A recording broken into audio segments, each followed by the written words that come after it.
Guys, and welcome back to another preview here on the channel. I'm James. I'm Adam. And we're here today to give you guys our preview for the Barnsley game coming up on Saturday. So, yeah, going to be pretty interesting. We're obviously coming off a 2-2 draw with Ipswich. I don't think we're the greatest team going into that one. I don't think we played that well. Obviously, it was your first away game in a little while. How do you feel that went? Yeah, good to go to an away game. Yeah, it's just atmosphere was good. I felt.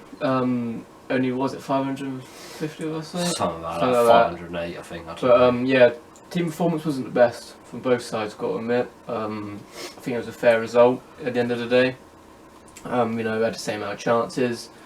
They're a one-man team. Well, need to be honest. Tom Lawrence, yeah, well, I mean, he's a good player at the end of the day. And Tom Lawrence, I'd take him at Reading. If we're still in the Championship next year, I think 100% go for him. Million and a half. Why not?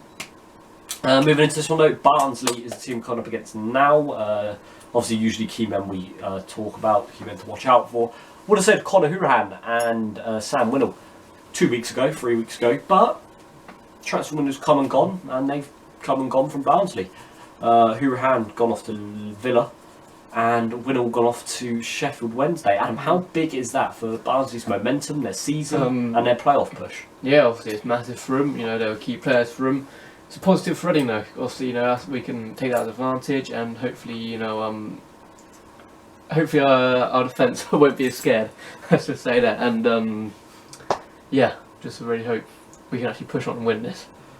Yeah, obviously last time we played against Barnsley it was a 2-1 win, and for that first half an hour it was probably the best football I've seen Reading play this season. Played brilliant. I mean, they had to swap their left back around. McCleary was tearing him a new one that badly. I thought he was injured. Nah, he tore him a new one. And then McCleary started to tear that guy a new one, and he got himself sent off. But yeah, hopefully we can replicate that again, pre-sending off. But yeah, obviously preview for the Reading side. Who are we going to go for in goal, Adam? Hit me with it. Who? I'd have to, obviously. Just fantastic goalkeeper. Number one goalkeeper, so Ali Apsey.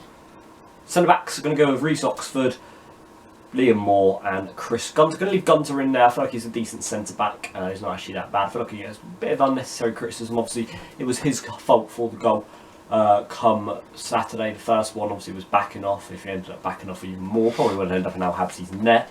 But I mean, apart from that, I thought he had a solid game. He's a decent player, Chris Gunter. And if we play him in the right positions, if you kind of protect him, he'll play well. I feel like in a three-man defence, he's protected. Right wing back, he's protected.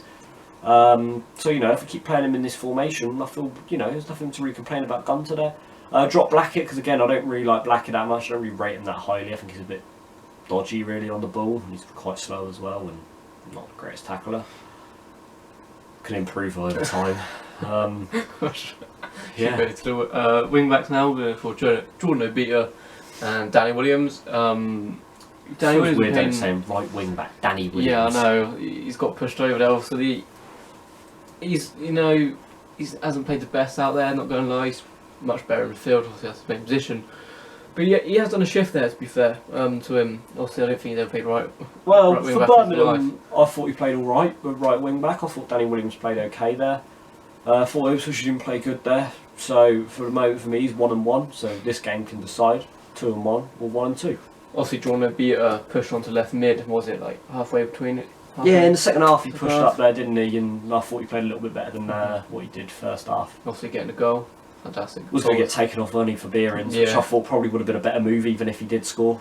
Probably would have been a better move to bring Behrens on, fresh legs, a little bit more creative as well, better runs, but that's that. So the mids then are going to go for Jordan Much, Liam Kelly, and McCleary.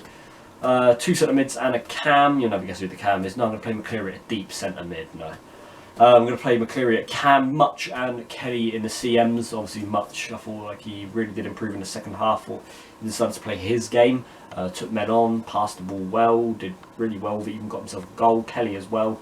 I'm not going to complain about Kelly. Obviously, everyone knows how I feel about Kelly. I think he's a fantastic player, and he will be a top 6 Premier League player one day. Cam, McCleary, going to drop John Swift. Despite him scoring, he's had bad performances the last 3 games I can call back to. I don't think John Swift's had good games. Ipswich sort of taken off at half time. I think Birmingham he didn't play that well, but he scored.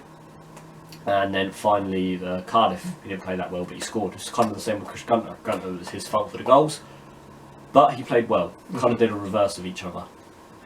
Up front, I'm going to go for Lewis Graben, and I'm going to go for, debating to whether to go for Kermigan or Mate. I think I'm going to go for Kermigan. Mate can be an impact player later on in the game. Jan Kermigan, he hasn't really done much, to be fair, in these last couple of games he's played. Hasn't made much of an impact. Wins balls in the air. Yeah, obviously, wins fantastic in the air and that. Hasn't really popped off a goal. With Lewis Graben, obviously got an assist on his debut. How do you feel when he came on half time? Do you think Thought he did alright. Lacking match sharpness, I thought. Obviously, he had that chance straight after the second goal went in. He had a chance drilled into him, and he took it under control and turned his back to the goal. I feel like with a couple of games under his belt, that'll be bang, not even a first touch, straight into the back of the net. With Graben, he's 28 years old, he's prime for a striker. Graben is going to push us to promotion, calling it now. Hopefully. But yeah, I'll definitely start them two as well. I mean, I'd bring Mate on probably about 60th, 70th minute if we're still drawing or need him on. I feel like Mate is definitely more of an impact player at the moment. He's still young, he's still inexperienced as well. So obviously if we slowly introduce him to the team, then eventually he will be a first team player here at Reading. Or he might even go on to bigger and better things. Off the bench, no players who'd you like to bring on? Obviously, I mentioned Swift, Behrens as well. Someone I mentioned as well. Obviously, Mate on there. We got Popper. Fantastic bench we've got. Who? No. Forgotten man, Adrian Popper. Yeah, if we've got a fantastic bench. Strong bench. It's got stronger, yeah. I mean, especially with people coming back from injuries, we could even see Dennis Rackles make an appearance on the bench.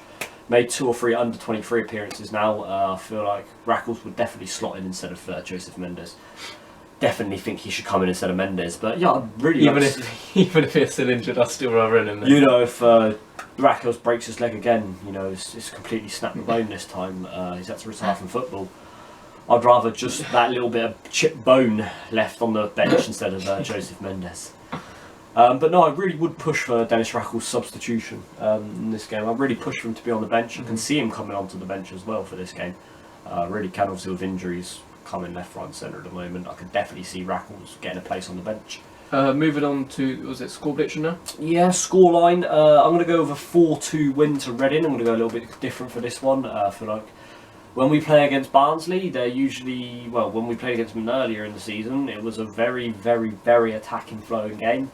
And I feel like it could be the same with the Medeski. I feel like if we played the way we did the first half an hour, the floodgates could just part them like the Red Sea. Play them red. I'm going to go for a 2-1 win to Reading. Obviously, we beat them 2-1 Barnsley earlier in the season. Who's getting the red card? No, I'm joking. Danny Williams. No, I'm joking. Yeah, I think it's going to be a 2-1. I think it's going to be comfortable, to be honest with you. First goal scorer, I want to go with Kermigan. I'm actually going to back Kermigan to get a hat-trick in this game. I know, controversial. But if we go back to the start of the season predictions, top goal scorer, I did say Kermigan. I said Kermigan, you said Rackles. You said Dennis Rackles. I said Jan Kermigan. Anyway, 2-1 I'm going to go for. And I'm going to go first goal scorer, I'm going to go for Lewis Graben. So yeah, it's going to be it for the video today, guys. Hope you've all enjoyed it. Obviously, don't forget to put in the comment section below your starting 11 and your team sheet, who you think will play. Always interesting to see who you guys think will play. So yeah, thanks for everyone who's been watching at home. I've been James. I've been Adam. And we'll see you guys for the next video soon. Peace.